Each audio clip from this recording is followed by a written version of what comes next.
I'm pretty sure that's how the count would be. Yeah. It'd be whoever scaled in.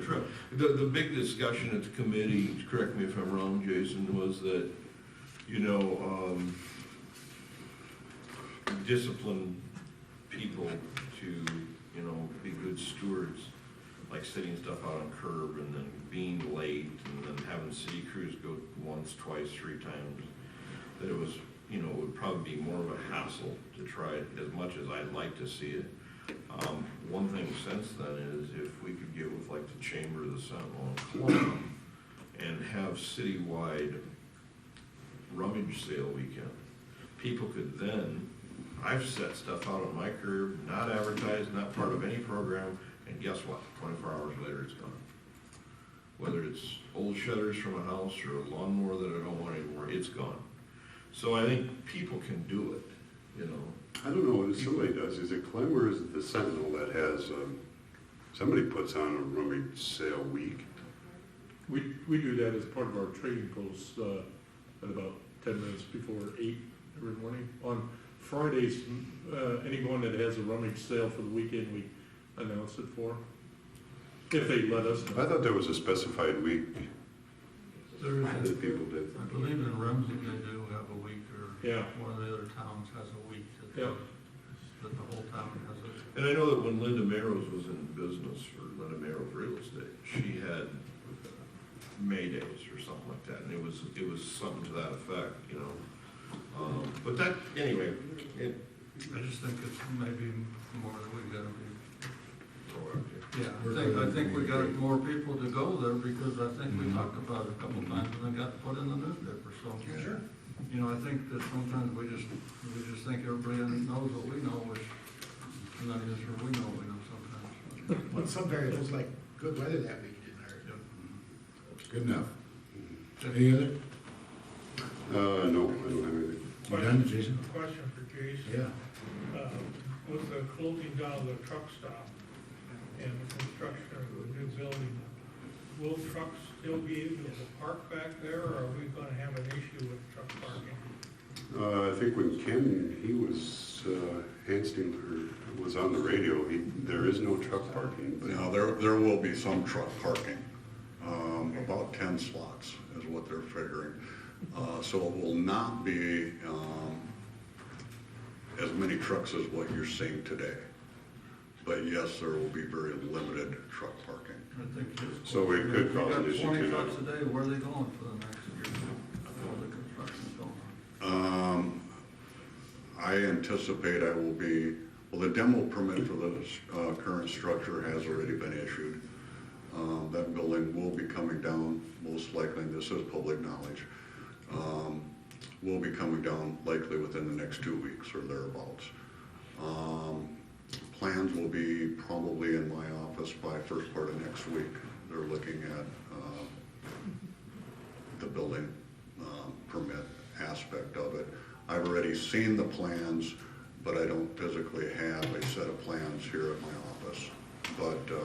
But it will be a nice facility. But knowing what you know, Jason, I mean, Greg, should we put maybe just a little thing on these windshields for these trucks that are parked out there right now, saying this is gonna be a construction site starting in 2 weeks, and you will not be able to park here, or do we not care? I don't think it's gonna be a problem. I've been seeing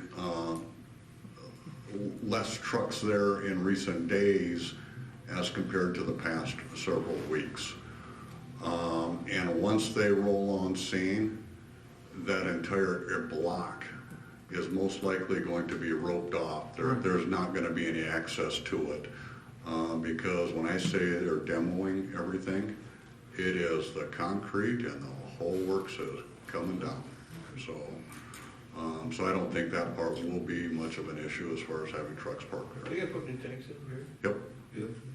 Current existing underground tanks will be So in coming the down. meantime, Ken, I don't know where those people, because I don't think they're all, when he was on the radio talking about it, a lot of them were just our local truckers that park there. So where they're gonna go, I have no clue. Well, maybe it's time that we put some, I mean, we just talked about this earlier, but maybe it's time we up our advertising have the media help us out on that a little bit too. Because like you say, if there's a dozen trucks sitting out there, I don't even know how many, I mean, I see them, Even if there's only six, the six gotta go somewhere. they gotta go somewhere. And so, if they're not allowed on city streets, maybe we could avoid, yeah, I mean, it kind of ties together. There is a lot out on, behind the one motel on 12th Street, behind, I don't know what it is now, changing it, but there's a huge area there. Lamar's Suites, I think, right? Huh? In and suites. Inns and Suites, yeah. In and suites. I mean, that's been sitting there and it's kind of a junk pile most of the time we mess, but it's a good, it'd be room enough to park 10 or 12 trucks there, I would think. Who owns that property where Lamar's Ford's overflow? The big triangle, who owns that? That used to, I don't know who owns it. I knew Ivy, Ivy you're right. bought it, I didn't know Yep, if they Ivy. still, but Ivy's I too. don't know what the deal is with Ford and Hy-Vee. I don't know what kind of deal they have. To allow parking there, I don't know. yeah, I That- have no that'd be clue, I'm just residential. asking, you know, or mentioning it. I just bring it up because, you know, we've had the issue with the,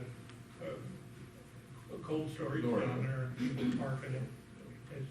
It's not gonna go away. It's gonna be a police problem. Yeah, it might be the next couple months until people transition into it. They'll be parking in Hy-Vee and Walmart, and we'll be moving them on, and it'll happen. Okay.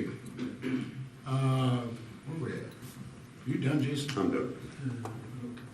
The finance director here, the guy that's running the checkbook and kind of keeping an eye on how many dollars is there, so. I don't have much today, but we talked about state reimbursement for COVID. We're still waiting on that. Things are, in the COVID world, things move pretty slowly, so we're moving. It's moving on that. I think it was last week, last I heard from them, that it was still in process. And then FEMA flood money, we're set to, the last two projects have been approved and the money obligated on them, so we're just waiting for the checks on those and then look at the state funds and that'll be done.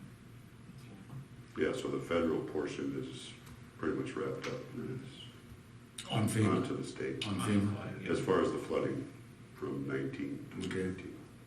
So since they re-upped their budget through December 10th, it should be in that money by December 10th?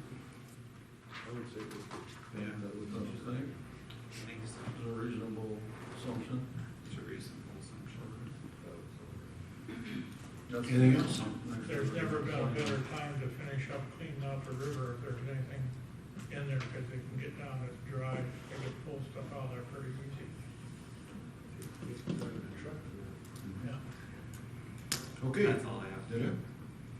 Okay, at this time, we're gonna be entering into closed session. And I would ask for a code for I'd make a motion to enter closed session under Iowa Code 21.5C concerning a matter that is presently in litigation, or where litigation is imminent, or its disclosure would be likely to prejudice or disadvantage the position of the governmental body in that litigation. Is there a second?